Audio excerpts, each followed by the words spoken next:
Bismillahirrahmanirrahim. Assalamualaikum warahmatullahi wabarakatuh. Apa kabar anak-anakku sekalian? Ibu harap kalian semua selalu dalam keadaan sehat walafiat. Amin. Puji syukur kehadirat Allah Subhanahu wa Ta'ala, karena di pagi hari yang cerah ini kita masih diberikan kesehatan dan kesempatan untuk melaksanakan kegiatan pembelajaran kita seperti hari-hari sebelumnya. Baik anak-anakku sekalian, materi kita pada pagi hari ini yaitu tentang mengidentifikasi alur cerita dan konflik dalam drama. Adapun tujuan pembelajaran yang akan kita capai, yang pertama adalah setelah kalian mengikuti kegiatan pembelajaran ini, kalian dapat mengidentifikasi alur cerita dalam drama. Yang kedua, kalian dapat mengidentifikasi babak-babak drama. Dan yang ketiga adalah kalian dapat mengidentifikasi konflik dalam drama. Selanjutnya Ibu akan menjelaskan tentang pengertian daripada drama. Jadi drama atau sandiwara merupakan seni pertunjukan yang mengungkapkan pikiran atau perasaan orang dengan mempergunakan laku jasmani dan ucapan kata-kata. Drama juga merupakan bentuk karya sastra yang berusaha mengungkapkan perihal kehidupan manusia melalui gerak percakapan di atas panggung atau suatu karangan yang disusun dalam bentuk percakapan yang dipentaskan. Selanjutnya, unsur-unsur pembangun dalam sebuah drama. Yang pertama adalah alur atau plot. Plot adalah salah satu unsur fungsional dalam drama yang berupa struktur cerita yang menguraikan jalinan cerita mulai dari awal hingga akhir cerita. Dalam plot terdapat konflik yang dihadirkan oleh dua tokoh yang berbeda karakternya, yaitu ada tokoh antagonis yaitu tokoh yang jahat dan ada tokoh protagonis atau tokoh yang baik. Secara umum, jenis-jenis alur terbagi atas tiga. Yang pertama adalah alur maju atau alur progresif atau konvensional. Yang kedua adalah alur sorot balik atau flashback atau regresif. Dan yang ketiga adalah alur gabung, yaitu campuran antara alur maju dan alur mundur. Menurut Gustav Freytag dalam buku Harman Jewaluyot membagi tahapan-tahapan plot dalam 5 bagian. Yang pertama adalah tahapan exposition atau pelukisan awal cerita, yaitu pelukisan situasi memberikan informasi pada pembaca atau penonton tentang sebelumnya, situasi sekarang, atau situasi yang sedang dialami oleh tokoh-tokohnya. Tahapan kedua yaitu complication atau pertikaian awal, yaitu ditandai dengan munculnya kerumitan atau komplikasi yang diwujudkan dalam jalinan kejadian. Lalu tahapan yang ketiga adalah klimaks atau titik puncak cerita, yaitu puncak laku peristiwa yang menyajikan seluruh konflik atau masalah yang mencapai titik klimaks. Lalu tahapan yang keempat adalah resolusi atau penyelesaian atau falling action, yaitu mulai digambarkan rahasia, motif tiap tokohnya. Lalu ada katastrofi. Katastrofi yang dimaksud di sini adalah muncul rencana baru akibat adanya hubungan kausalitas. Jadi pada tahapan ini penonton masih harus mengikuti beberapa tahapan alur lagi untuk sampai pada penyelesaian. Lalu denouement atau keputusan, yaitu penyelesaian yang baik atau happy ending. Unsur yang kedua dalam sebuah drama yaitu pembabakan. Jadi kalau dalam prosa kalian biasanya mengenal dengan istilah episode, sedangkan dalam drama dikenal dengan istilah babak atau pembabakan. Jadi suatu babak dalam naskah drama adalah bagian dari naskah drama itu yang merangkum semua peristiwa yang terjadi di satu tempat pada urutan waktu tertentu.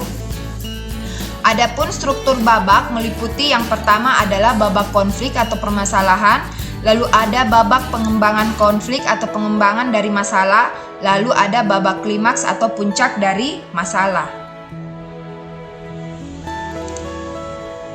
Selanjutnya unsur yang terakhir dalam sebuah drama yaitu konflik. Bentuk konflik terdiri atas dua, yaitu ada konflik eksternal, adalah konflik yang terjadi antara seorang tokoh dengan lingkungan alamnya, atau disebut juga dengan konflik fisik, atau konflik antara tokoh dengan lingkungan manusia, atau disebut dengan konflik sosial. Konflik fisik disebabkan oleh perbenturan antara tokoh dengan lingkungan alamnya. Misalnya, contoh dari konflik fisik yaitu seorang tokoh mengalami permasalahan ketika banjir melanda desanya. Jadi itu contoh konflik fisik, yaitu konflik antara tokoh dengan lingkungan alamnya. Sedangkan konflik sosial disebabkan oleh hubungan atau masalah sosial antar manusia. Contohnya, konflik yang terjadi antara buruh dan pengusaha di suatu pabrik yang mengakibatkan demonstrasi buruh. Selanjutnya, bentuk konflik yang kedua adalah konflik internal, yaitu konflik yang terjadi dalam diri atau jiwa tokoh. Konflik ini merupakan perbenturan atau permasalahan yang dialami seorang tokoh dengan dirinya sendiri. Contohnya masalah cita-cita, keinginan yang terpendam, keputusan, kesepian, dan keyakinan. Kedua jenis konflik ini, yaitu konflik eksternal dan konflik internal, dapat diwujudkan dengan bermacam-macam peristiwa yang terjadi dalam suatu pementasan drama. Konflik-konflik tersebut ada yang merupakan konflik utama dan ada pula yang merupakan konflik pendukung. Konflik utama merupakan sentral atau pusat alur dari drama yang dipentaskan.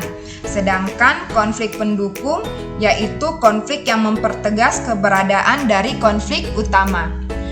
Ya, itulah tadi penjelasan Ibu mengenai pengertian drama dan unsur-unsur pembangun dalam sebuah drama.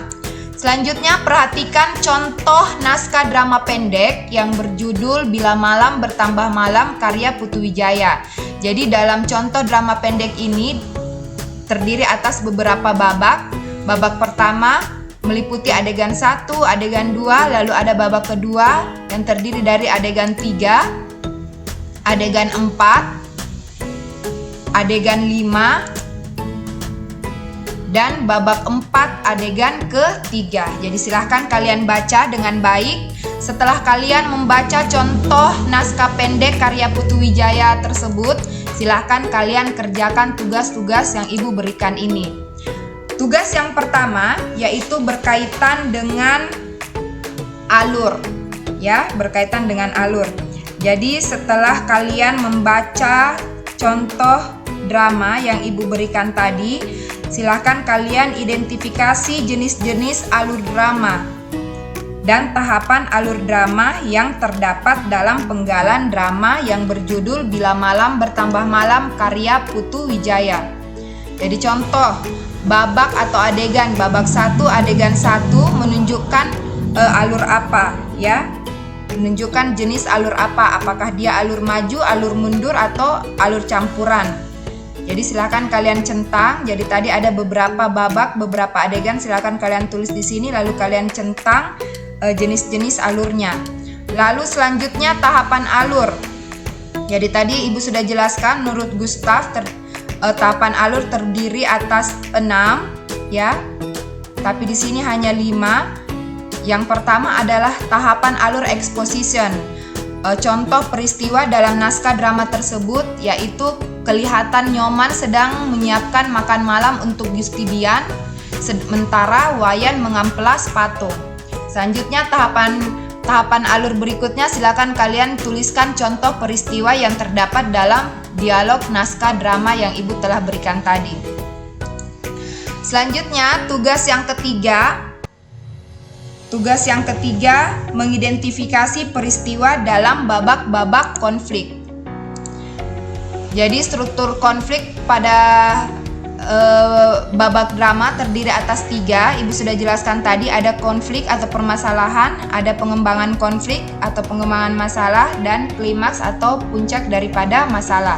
Tuliskan babak keberapa yang menunjukkan konflik. Contohnya ini peristiwa dalam teks drama, Gusti Biang dasar penjilat, ku berhentikan kau sekolah karena kau main mata dengan guru dan tukang kebun sekolah itu. Lalu Nyoman bohong, itu hasutan anak Gusti Biang sendiri. Gusti Biang benar, Nyoman bohong. Silakan kalian tulis pengembangan konflik, contoh teksnya, dan klimaks. Selanjutnya tugas yang terakhir mengenai jenis-jenis konflik.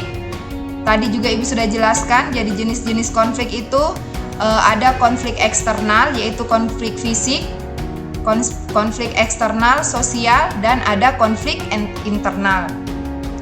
Jadi konflik eksternal yaitu antara tokoh dengan lingkungan alamnya. Jika ada peristiwa yang menunjukkan konflik fisik dalam teks drama tersebut, silakan ditulis. Jika tidak ada, tidak usah.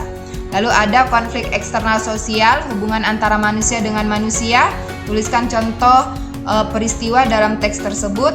Lalu ada konflik internal, yaitu konflik yang terjadi dalam diri tokoh. Ya, misalnya tadi masalah cita-cita, keinginan yang terpendam, keputusan, kesepian, dan lain-lain sebagainya. Tuliskan contoh naskahnya atau peristiwa dalam teks drama tersebut. Baik anak-anakku sekalian, cukup sekian pembelajaran kita hari ini.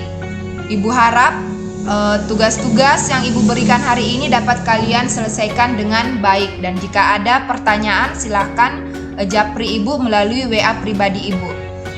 Sekian untuk hari ini, lebih dan kurangnya mohon dimaafkan. Wabillahi taufik wal hidayah. Wassalamualaikum warahmatullahi wabarakatuh.